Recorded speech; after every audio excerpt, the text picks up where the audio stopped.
here's a map. Let's understand this map. So நாம் இப்போது இந்த ஐலண்ட், அதாவது ஒரு கோட் ஐலண்ட், அதை தான் நம்ம பார்க்க போகிறோம். ஸோ ஹியர் எப்படியே வந்து இங்கே ஒரு வியூ பாயிண்ட் இருக்குது, என்ன ஃபால்ஸோடது, இங்கே ஒரு ஃபால்ஸ் இருக்குது, ஹோர்ஸ் ஷூஸ், அதையும் பார்த்துட்டு அப்படியே வருவோம். ஓகே, லூனா ஐலண்ட் ஒன்று இருக்குது, கேவ் ஆஃப் விண்ட்ஸ் இருக்குது. ஸோ நாம் எதுக்கு போவோம்? இந்த பக்கமாக கீழே போவோம். தண்ணி படாமல் இருக்கிறதுக்கு போட்டிருக்காங்க. எங்கே வாங்கினாங்கன்னு தெரில, இந்த ரெயின் கோட் மாதிரி. ஏன்னா இங்கே தண்ணி தெரிக்கும். நான் என்னோ போய் பார்ப்போம். வாவ், இந்த ரோடு இப்படி மேலே ஏறி வருது. அங்கேருந்து 2 பேரும் ரன்னிங் பண்ணி வராங்க.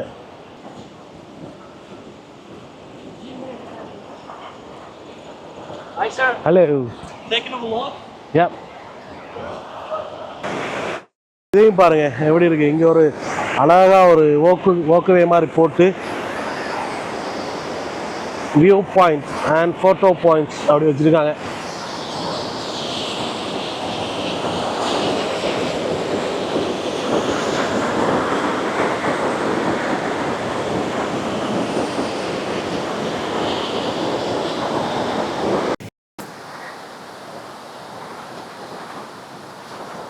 ஸோ நம்ம இந்த இடத்துல பேர் என்னன்னு பார்த்துருவோம். ஸோ நாம் இருக்கிறது ஹியர், இங்கே தான் நம்ம இருக்கோம். இந்த தெரியுதா?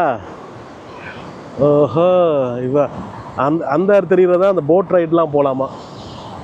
இங்கே ஒரு ஹெலிகாப்டர் ரைடு இருக்குது. ஆல்மோஸ்ட் அரௌண்ட் $600 வரும், ஒரு $200 நினைக்கிறேன். ஸோ அது போகலான்னு பிளான் பண்ணிகிட்ருக்கோம். பட் இது வரைக்கும் அந்த எங்கே பிக்கப் பாயிண்ட் அப்படின்னு தெரியல. ஸோ நம்ம வந்த வழி இதுதான். ஐ மீன் அந்த பக்கத்தால் வந்தோம். ஸோ நேற்றுக்கு நான் அங்கே கேனடாவில் அந்த பக்கம் இருந்தேன்.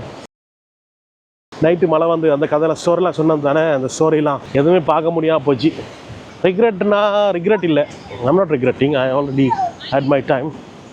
பட் இன்னும் கொஞ்சம் நல்லா பார்த்துருக்கலாம். அந்த பிரிட்ஜு அதான் ரெயின்போ பிரிட்ஜ், அந்த நான் சொன்னது அந்த இருக்குது, அதுதான் ரெயின்போ பிரிட்ஜ். அந்த பக்கம் இருந்து பார்த்தோன்னா, கனடா பக்கத்தில் இருந்து பார்த்தோன்னா இந்த ஃபால்ஸ் சூப்பராக இருக்கும்.